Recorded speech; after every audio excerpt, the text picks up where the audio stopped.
Bonjour, ici Justin pour Ciné Techno et aujourd'hui je vais vous parler du film The First King, Birth of an Empire en combo Blu-ray et DVD. Réalisé par Matteo Rovere, le film met en vedette Alessandro Borghi et Alessio Lapice. Distribué par Wellgo USA, le film est disponible en magasin depuis le 24 septembre 2019. The First King de Matteo Rovere, c'est un ovni de l'industrie du cinéma. Il s'agit d'une coproduction au budget d'environ 9 millions d'euros qui a réuni les efforts de l'Italie et de la Belgique. Le récit se penche sur la fondation de Rome qui se concentre sur les rapports entre les célèbres jumeaux Romulus et Rémus, le premier étant selon la légende le fondateur du plus grand empire de l'histoire.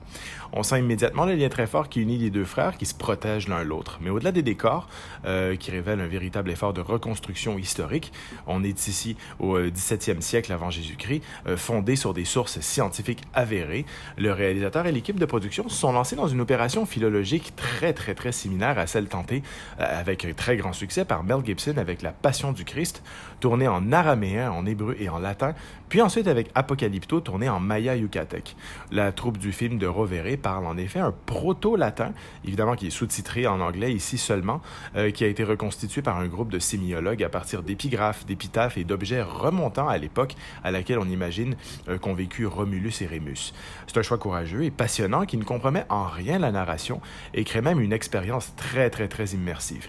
Les scènes d'action sont sophistiquées, notamment les combats qui sont crus et animaux qui renvoient à des productions un peu comme Viking, Game of Thrones et Valhalla Rising. Cependant, l'aspect le plus intéressant du film est le choix du scénario de redonner corps et identité à la figure de Rémus qui est historiquement, ou du moins dans la légende, celle d'un perdant. Rémus est ici le vrai héros du film, et dans ce jeu du double, il se révèle d'emblée comme le plus charismatique et le plus vigoureux des deux jumeaux. Lentement, la conviction fait son chemin dans son esprit qu'il est l'élu et qu'il sera roi.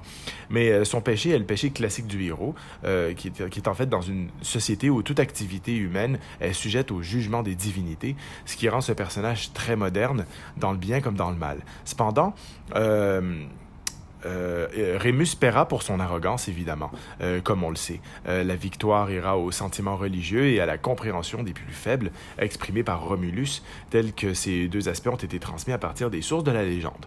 On note que le mot d'asile, tellement débattu aujourd'hui, est à ramener à la légende de Romulus. Il s'agirait donc d'un lieu où la nouvelle cité aurait garanti accueil et protection à quiconque.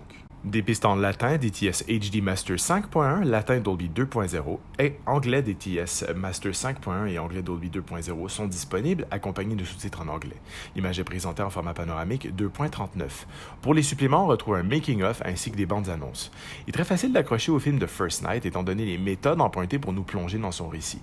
Les fans d'authenticité qui ont apprécié les deux films similaires de Mel Gibson trouveront sans aucun doute le même genre de plaisir. C'était Justin, merci et bon visionnement.